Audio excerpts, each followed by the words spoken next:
জাতীয় থেকে আন্তর্জাতিক, প্রান্তিক, জনপদ থেকে নগর চারপাশ, ঠিক কি ঘটছে এই মুহূর্তে এসব নিয়ে আয়োজন এখন চারদিক। পুরো আয়োজন জুড়ে সঙ্গে আছি সাজিদ আরাফাত। আগামী 7 দিনের মধ্যে পরিস্থিতির উন্নতি না হলে উত্তরা ব্লকেডের হুঁশিয়ারি দিয়েছে private university students alliance of Bangladesh. এর আগে দেশব্যাপী আইনশৃঙ্খলা পরিস্থিতির অবনতির প্রতিবাদে রাজধানীতে বিক্ষোভ করেছেন বামপন্থী ছাত্র সংগঠনের শিক্ষার্থীরা। সোমবার দুপুরে বামপন্থী বিভিন্ন সংগঠনের শিক্ষার্থীরা ধর্ষণ ও নিপীড়নের বিরুদ্ধে জড়ো হয় কেন্দ্রীয় শহীদ মিনারে। সেখান থেকে টিএসসি ঘুরে গণপদযাত্রায় এগিয়ে যায় সচিবালয়ের দিকে। নিরাপত্তা নিশ্চিতে ব্যর্থ হওয়ায় স্বরাষ্ট্র উপদেষ্টার পদত্যাগের দাবিতে শিক্ষা ভবনের কাছে গেলে পুলিশের বাধার মুখে পড়ে গণপদযাত্রাটি। এদিকে ছিনতাই ও ধর্ষণের প্রতিবাদে উত্তরা জমজম টাওয়ারের সামনে সমাবেশ করেন বেসরকারি বিশ্ববিদ্যালয়ের শিক্ষার্থীরা।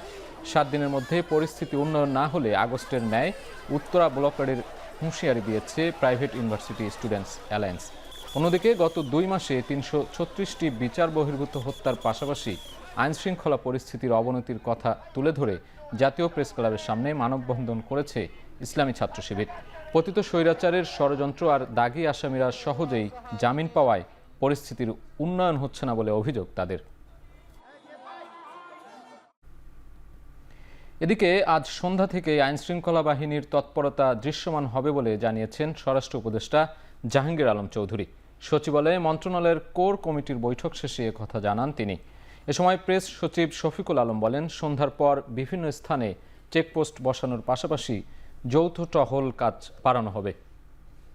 আমি বলবো আইন শৃঙ্খলা পরিস্থিতি স্যাটিসফ্যাক্টরি, বাট এটা উন্নতি করার অবকাশ রয়ে গেছে। এই ছোটখাটো ঘটনা এটা সবসময় আগেও ঘটছে, ভবিষ্যতে যেন না ঘটে এই জন্য আমরা কি কি ব্যবস্থা নেওয়া যায় এই ব্যাপারে আমাদের আলোচনা হয়েছে। পুলিশ এবং মিলিটারি, অনেক ক্ষেত্রে নেভি, বিজিবি, এরা সবাই একসাথে কম্বাইন্ড পেট্রোল হবে। জায়গায় জায়গায় চেকপোস্ট বসে এই আইন শৃঙ্খলা পরিস্থিতি মনিটর করা হবে এবং চেকিং এর ব্যবস্থা করা হবে। সংস্কারের নামে অবান্তর আলোচনা না করে দ্রুত নির্বাচনের ব্যবস্থা নিয়ে অন্তর্বর্তী সরকারের প্রতি আহ্বান জানিয়েছেন বিএনপির ভারপ্রাপ্ত চেয়ারম্যান তারেক রহমান।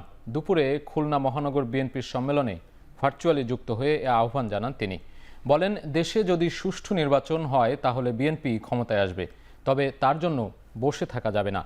জনগণের জন্য কাজ করতে নেতাকর্মীদের গড়ে তোলার তাগিদ দেন দলের ভারপ্রাপ্ত চেয়ারম্যান।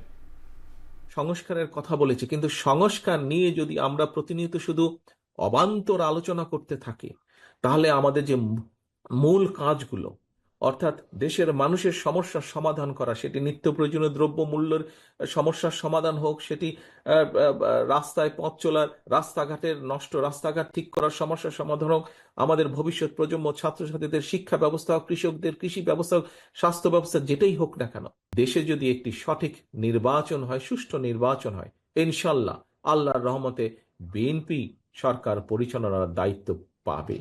দেশের পরিবর্তিত পরিস্থিতিতে সব রাজনৈতিক নেতা মুক্তি পেলেও এটিএম আজহারুল ইসলাম এখনও কারাবন্দী।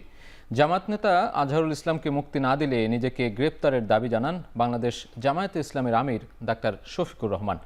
সকালে শরীয়তপুরের ভেদরগঞ্জে এক পথসভায় এ দাবি জানান তিনি। এক এক করে কারাগার থেকে সমস্ত রাজনৈতিক নেতারা মুক্ত হয়ে এসেছেন। আমরা সরকারের কাছে স্পষ্ট জানতে চেয়েছি, তিনি এখনো কারাগারে কেন?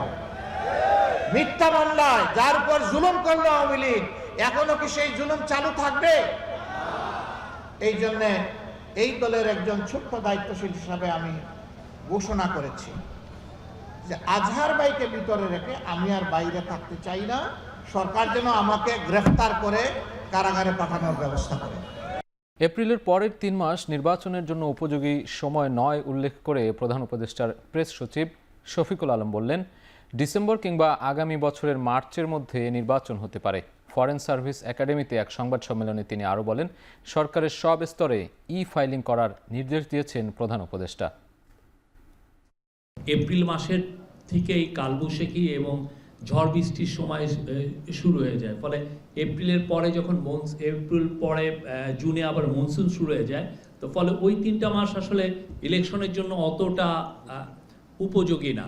তো সেই জন্য আমাদের ধারণা সেটা হচ্ছে যে ইলেকশন ইদার ডিসেম্বরের মধ্যে হবে, নতুবা ম্যাক্সিমাম মার্চের মধ্যে। কোনো ধরনের ফাইল যেন ম্যানুয়ালি না মুভ করে সেই জায়গাটায় আমরা কত দ্রুত উত্তরণ করতে পারি, কত দ্রুত এটা চালু করা যায়, এ বিষয়ে চিফ অ্যাডভাইজার মহোদয় আজকে এই নির্দেশনা দিয়েছেন।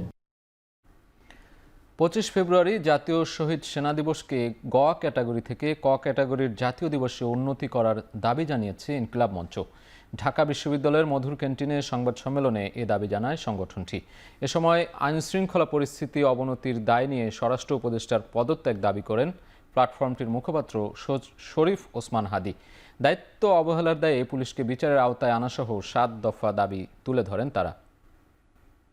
আমরা স্বরাষ্ট্র উপদেষ্টাকে দেখতে চাই আপনি প্রতিদিন কোনো কথা না বলে ঢাকার এক এক এলাকায় গিয়ে দাঁড়ান, পুলিশ নিয়ে দাঁড়ান, র্যাব নিয়ে দাঁড়ান, সেনাবাহিনী দিয়ে দাঁড়ান, মাইকে গিয়ে ঘোষণা করেন যে চাঁদাবাজ যদি থাকো পারলে কেউ ঠ্যাং ভাঙিয়ে হাতে দিয়ে দিব।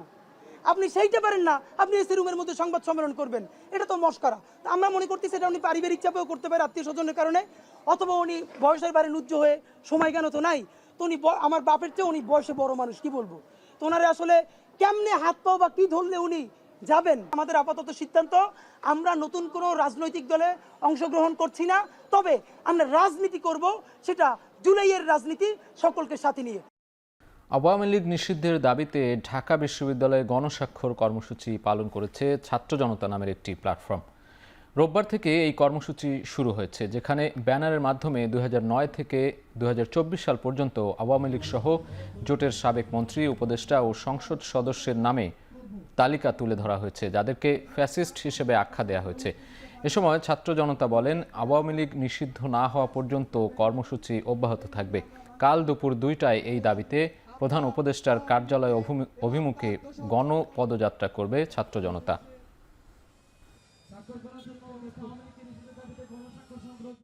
আমরা এখানে কোনো রাজনৈতিক এজেন্ডা বাস্তবায়ন করছি না, জনগণের প্রাণের দাবি, সেই দাবি নিয়ে আমরা এখানে উপস্থিত হয়েছি। আপনারা দেখছেন যে ফেসিবাদী আওয়ামী লীগ ও দূষণ দলগুলো ফেসিস্ট মন্ত্রী উপদেষ্টা এমপিদের তালিকা হয়েছে, এখানে পুরোপুরিটা আসেনি, সেটা আমরা আরও বৃহৎ আকারে আনবো। এখানে মূলত 9 থেকে 24 পর্যন্ত ফেসিস্ট মন্ত্রীর তালিকাটা আসছে, আর দ্বাদশ ও একাদশটা আসছে। আমি নিষিদ্ধ চাই। আমি 2018 সালে যখন ভোট দিতে গিয়েছি কেন্দ্রে, আমাকে ঘাট ধাক্কা দিয়ে বের করে দেয় ছাত্রলীগের সন্ত্রাসীরা। তারা আমাকে বলে আমাদের সামনে নৌকাতে ভোট মারতে হবে। মগের মুল্লুক নাকি এটা? সাজেক ভ্যালিতে আগুনে পুড়ল প্রায় 150 রিসোর্ট সহ ঘরবাড়ি, কটেজ ও দোকানপাট। ফায়ার সার্ভিস, সেনাবাহিনী ও পুলিশের 4 ঘন্টার চেষ্টায় বিকেলে আগুন নিয়ন্ত্রণে আসে। দুপুর 1টার দিকে এই আগুন লাগে। স্থানীয়রা জানান, অবকাশ রিসোর্টের পাশ থেকে আগুনের সূত্রপাত হয়, পরে মুহূর্তেই ছড়িয়ে লেলিহান শিখা। স্থানীয়রা তাৎক্ষণিকভাবে আগুন নিয়ন্ত্রণে কাজ শুরু করে, পরে যোগ দেয় সেনাবাহিনী ও পুলিশ। সাজেকে ফায়ার সার্ভিসের কোনো ইউনিট না থাকায় খাগড়াছড়ির দীঘিনালা থেকে সাজেকে পৌঁছে আগুন নিয়ন্ত্রণে কাজ শুরু করে ফায়ার সার্ভিসের একাধিক ইউনিট। পরে 4 ঘন্টার চেষ্টায় নিয়ন্ত্রণে আসে আগুন। সাজেক ভ্যালিতে পানির সংকট থাকায় আগুন নিয়ন্ত্রণে সময় লাগে বলে জানায় ফায়ার সার্ভিসের কর্মীরা।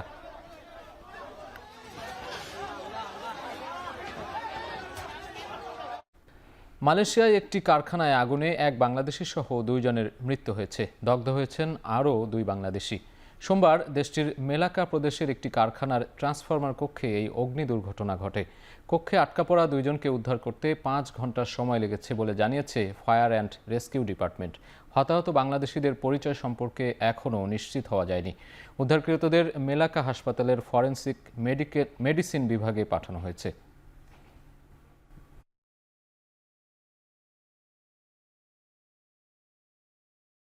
শেষ করছি এখন চারদিক। সঙ্গে থাকার জন্য ধন্যবাদ।